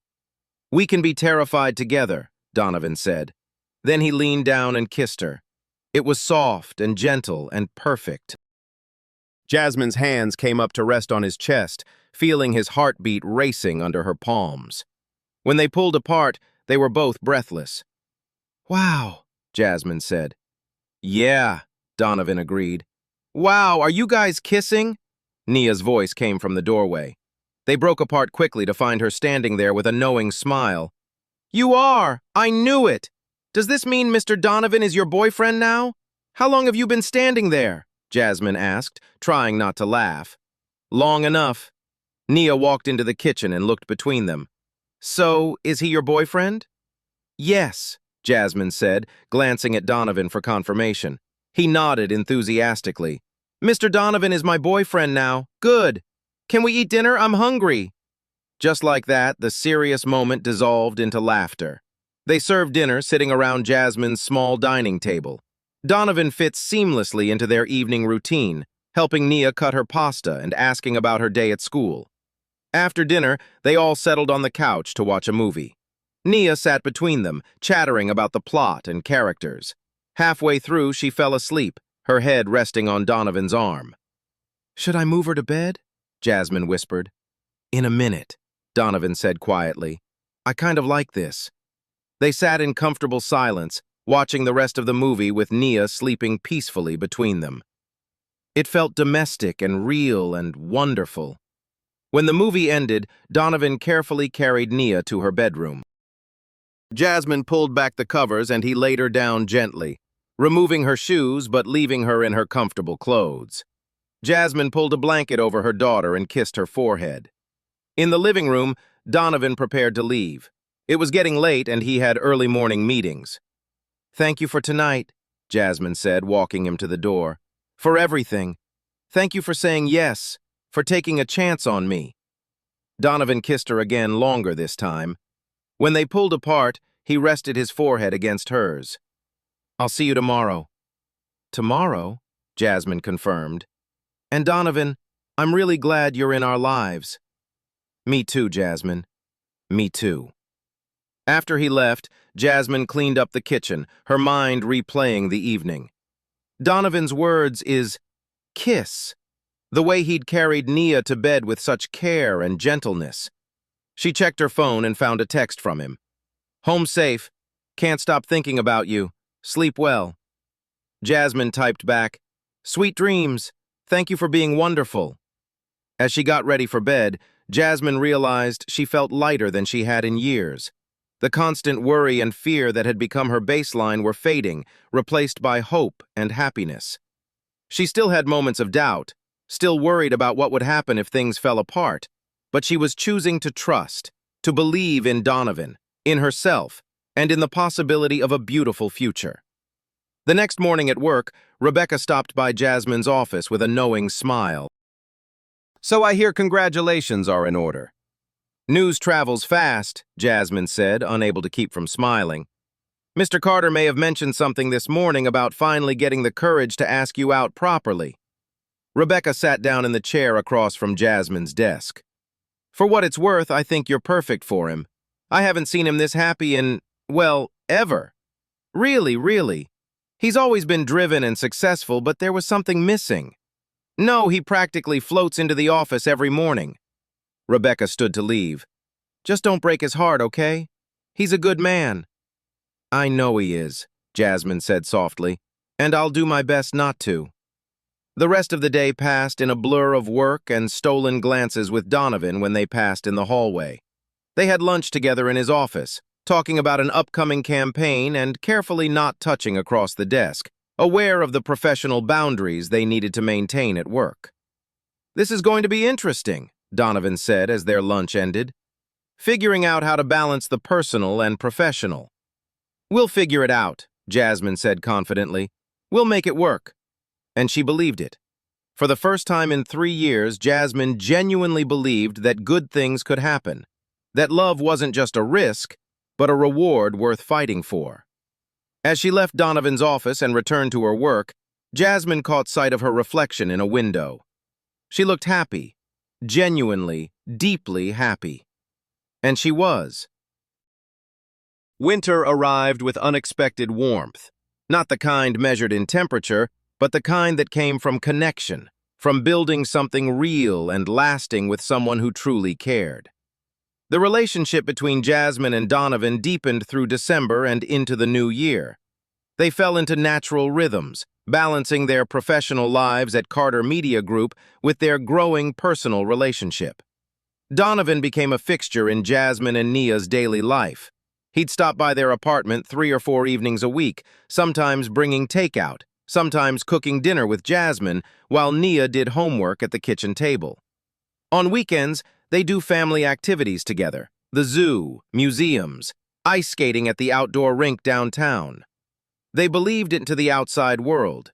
They looked like a real family, and increasingly that's exactly what they were becoming. Nia had taken to calling Donovan DJ instead of Mr. Donovan, a nickname she come up with that made Donovan's face light up every time he heard it. He helped her with school projects, attended her art show at school, and even learned to braid her hair when Jasmine was running late one morning. In February, Donovan invited them both to spend a weekend at his lake house 2 hours outside the city. Jasmine had never seen his personal residence before and was nervous about the trip. "What if this changes things?" she asked Rebecca over coffee one morning. "What if seeing how he really lives makes me realize we're too different?" Or, Rebecca countered, "What if it shows you that despite the money and success, he's just a man who wants to build a life with you?" The lake house was beautiful but not ostentatious. It was a large cabin with lots of windows, comfortable furniture, and a cozy atmosphere. The lake behind the house was still partially frozen, creating a stunning landscape of ice and water. "This is amazing," Jasmine said, standing on the back deck with a mug of hot chocolate. Nia was inside setting up a puzzle on the coffee table with Donovan's help. "I bought it 5 years ago as a retreat," Donovan said, coming to stand beside her. "A place to escape when the business gets overwhelming, but I haven't used it much. Always felt too big and empty for just me. And now it feels like it might finally serve its purpose as a place for family." He looked at her seriously. "Jasmine, I've been thinking about something." "That sounds ominous," Jasmine teased, but her heart rate picked up. "It's not bad. At least I hope you won't think it's bad." Donovan took a deep breath. "We've been together for 5 months now, and I know that's not a long time by conventional standards, but I've never been more certain about anything in my life than I am about you and Nia." Jasmine set down her mug, giving him her full attention. "I want to ask you something important," Donovan continued. "And I want you to take all the time you need to think about it. No pressure, no rush." "Okay," Jasmine said, her voice barely above a whisper. "Would you consider building a future with me? A real future. Marriage, family, the whole thing." Donovan's eyes were intense, vulnerable. "I know it's soon. I know you might need more time, but I wanted you to know where my heart is, where it's been since that day at the wedding." Jasmine felt tears sting her eyes. "Donovan, you don't have to answer now," he said quickly. "I just wanted to be honest about my intentions, about where I see this going. Because you and Nia, you're everything I never knew I was missing." Jasmine looked back through the window at her daughter, who was laughing at something as she fit puzzle pieces together. Nia looked so happy, so secure, so loved. Then she looked at Donovan, at this man who had walked into their lives at rock bottom and not only pulled them up, but helped them soar, who had shown her what real partnership looked like. who had proven day after day that he was reliable and trustworthy and kind. "I don't need time," Jasmine said, surprising herself. "Yes." Donovan's eyes widened. "Yes, yes, I want to build a future with you. I want marriage and family and everything that comes with it." Jasmine reached for his hand. 5 months might be fast by some people's standards, but we've lived a lifetime of experiences in those months. You've been there for every important moment. You've proven yourself over and over. I trust you, Donovan, and I love you. "I love you too," Donovan said, pulling her into a kiss. "So much." They stood on the deck, wrapped in each other's arms while their breath formed clouds in the cold February air. Inside, Nia called out asking if they wanted to help with the puzzle, completely unaware that her life had just taken another turn toward happiness. That night, after Nia was asleep in one of the guest rooms, Donovan and Jasmine sat by the fireplace talking about the future. "I don't want a long engagement," Donovan said, his arm around Jasmine's shoulders as she leaned against him. "But I also don't want to rush you." 6 months, Jasmine suggested. "That would be next August. Time enough to plan something nice, but not too elaborate." "August sounds perfect." Donovan kissed the top of her head. "I want Nia to be involved in the wedding. She's part of this too. She'll be thrilled. She's been talking about being a flower girl since she was 4 years old." "Not a flower girl," Donovan corrected gently. "She'll be our daughter at that wedding. I want to officially adopt her if you'll let me. If she wants that." Jasmine sat up to look at him directly. "You want to adopt Nia? I want to be her father in every way that matters legally, officially, permanently." Donovan's voice was firm. "She deserves that security, and I want that commitment." "We should ask her," Jasmine said, tears flowing freely. "Now this should be her choice too." The next morning, they sat Nia down at the kitchen table. She looked between them with curious eyes. "Am I in trouble?" she asked. "No, baby," Jasmine said quickly.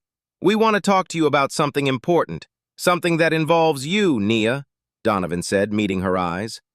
"Seriously, I asked your mom if she would marry me, and she said yes." Nia's face lit up. "Really? You're getting married? Does that mean you'll live with us?" "It does, but there's something else." Donovan moved to kneel beside Nia's chair, bringing himself to her eye level. "I would like to be your dad. Not just your mom's husband, but actually adopt you. That means I'd legally be your father. You'd be my daughter in every way. Would that be okay with you?" Nia was quiet for a long moment, processing. Then she asked, "Would I call you Dad?" "You could call me whatever you're comfortable with."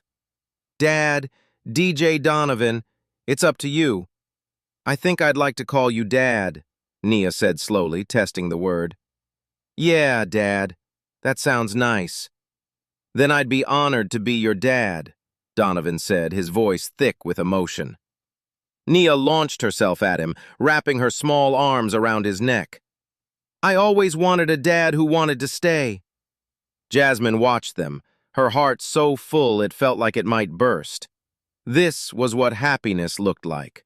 Not perfection, but real love and commitment and choosing each other every single day.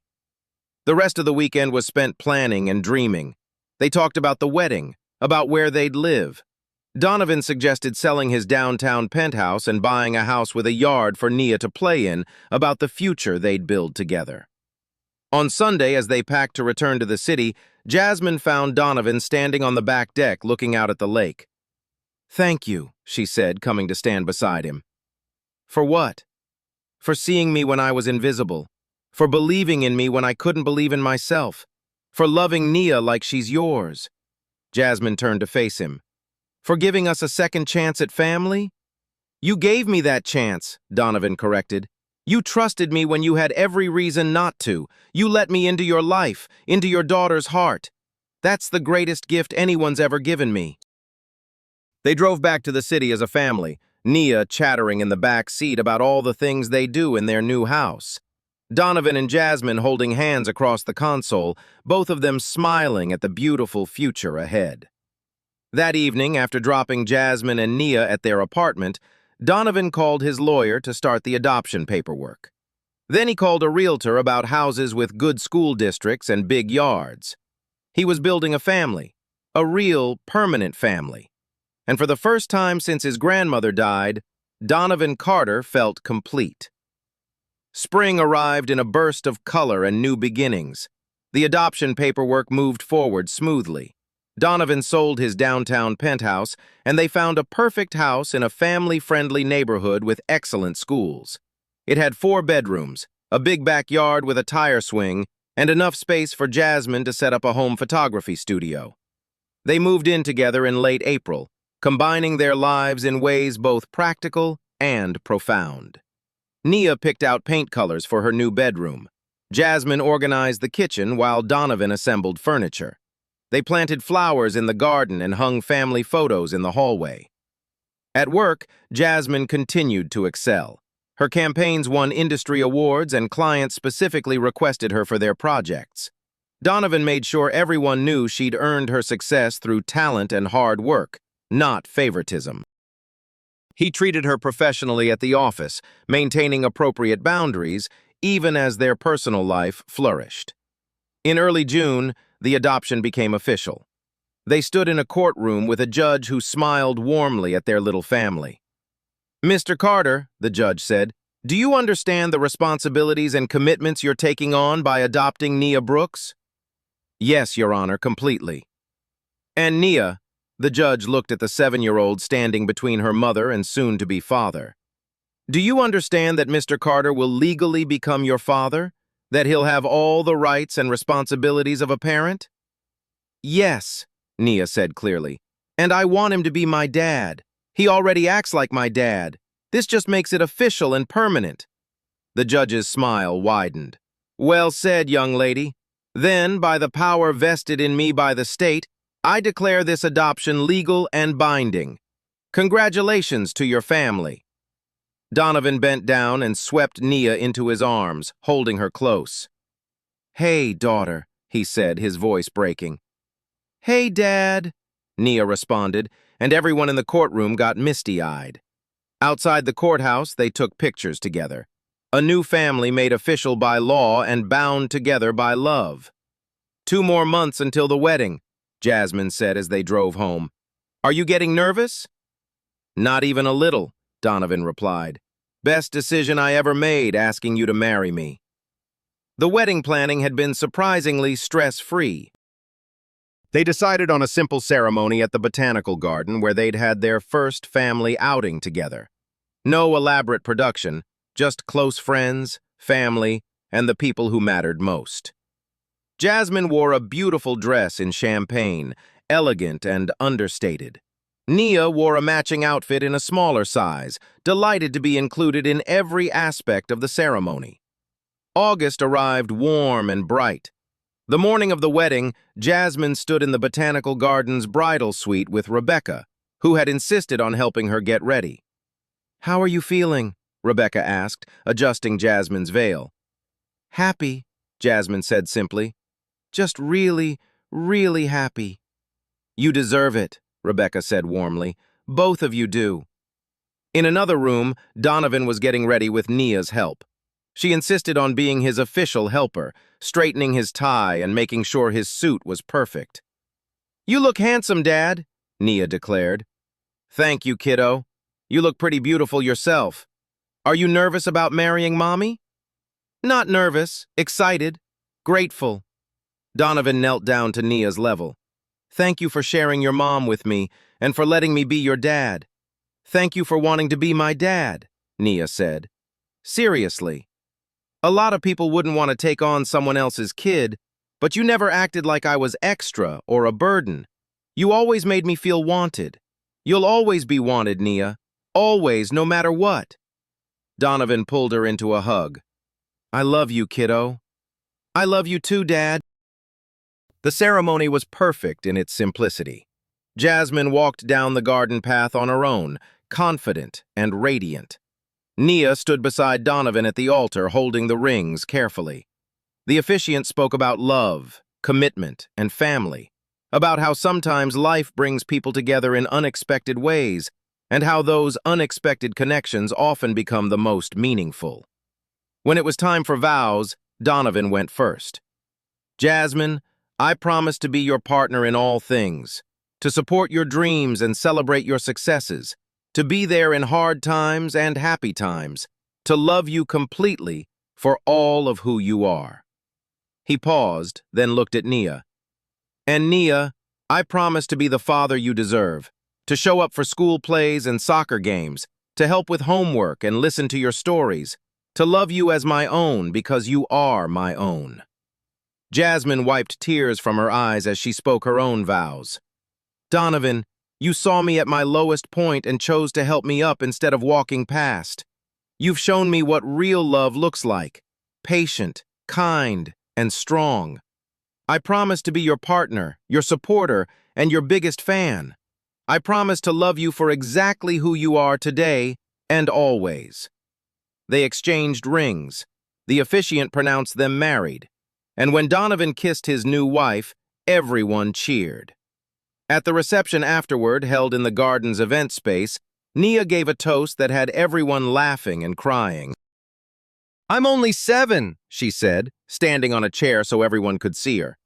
But I know what real love looks like now. It looks like my dad carrying me to bed when I fall asleep on the couch. It looks like my mom working hard to give me a good life. It looks like both of them choosing each other and choosing me. So I want to say thank you to my dad for being the dad who stayed.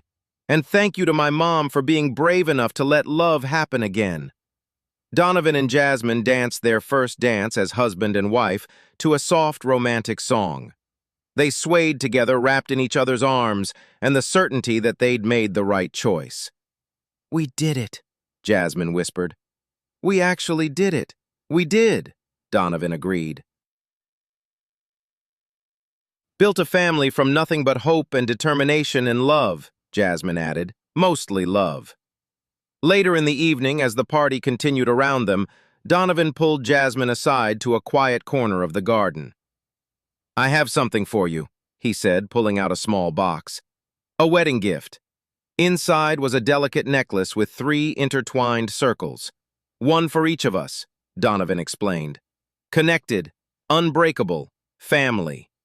Jasmine let him fasten it around her neck, touching the pendant gently. It's perfect. You're perfect. This is perfect. Our life is perfect. Donovan kissed her softly. Thank you for taking a chance on me that day at the hospital, for saying yes when I offered you a job, for believing we could be more than just employer and employee. Thank you for seeing past the struggles to the person underneath, for loving not just me but my daughter too, for proving that good men do exist, and sometimes they show up exactly when you need them most. They rejoined the party, dancing with Nia and celebrating with friends and colleagues. Rebecca gave Jasmine a knowing smile. Several of the Carter Media Group employees toasted the happy couple. And through it all, Jasmine felt overwhelmed with gratitude. A year ago, she'd been collapsing in a parking lot from exhaustion and malnutrition. She'd been facing eviction and working herself to death trying to survive. No, she had a husband who loved her, a stable job she excelled at, a beautiful home, and most importantly, a happy, secure daughter who finally knew what it felt like to have a complete family. As the reception wounded down and they prepared to leave for their honeymoon, Rebecca had arranged childcare for Nia for the week. Jasmine took one last look around the botanical garden. This place had witnessed so many of their important moments, their first family outing, the proposal, and now, their wedding. Ready to start our new life, Mrs. Carter? Donovan asked, offering his hand. I've been ready since the day you asked me to dance at that charity gala, Jasmine said, taking his hand. Let's go home. They drove away from the reception with Nia buckled safely in the back seat. All 3 of them talking excitedly about the future, about family vacations and holiday traditions they'd create, about the life they'd build together founded on kindness, hope, and love. Because in the end, that's what saved them all. Not money or status or convenience, Just simple, powerful, transformative love. And as they pulled into the driveway of their house, the sun setting in brilliant shades of orange and pink, Jasmine realized something profound. She hadn't been saved by a billionaire CEO. She'd been given an opportunity, yes, but she'd saved herself by being brave enough to accept help, to take chances, and to believe in the possibility of happiness again. And Donovan, he hadn't saved her. He joined her, partnered with her, built something beautiful alongside her. That night, after tucking Nia into bed and kissing her goodnight, Donovan and Jasmine stood in their bedroom looking out at the backyard where the tire swing moved gently in the evening breeze. "Do you think we'll always be this happy?" Jasmine asked. "I think we'll have challenges," Donovan said. "Honestly, life isn't perfect, but as long as we face those challenges together, as long as we choose each other and choose love every single day, then yes, I think we'll be this happy." "I choose you," Jasmine said. "Today and every day I choose you too," Donovan replied. "Forever." And they meant it not as empty words or romantic promises, but as fundamental truth. They'd chosen each other once in a hospital room when everything felt broken and impossible. They'd chosen each other again and again through months of building trust and love. And they keep choosing each other for the rest of their lives, because that's what real love is. Not a once-and-done decision, but a daily commitment to show up, to try, to care, and to build something beautiful together. As they went to bed that night, wrapped in each other's arms in the home they'd made together, Jasmine sent up a silent thank you to whatever force had brought Donovan Carter to that wedding 9 months ago. To whatever twist of fate had made her collapse in the parking lot, had made Nia cry loud enough to catch his attention, had created the circumstances for their lives to intersect. She'd been at rock bottom, but sometimes rock bottom is just a foundation on which to build something magnificent. And magnificent is exactly what they'd built. A family, a home, a life filled with love, laughter, and the kind of happiness that comes from choosing kindness over fear, hope over despair, and love over everything else.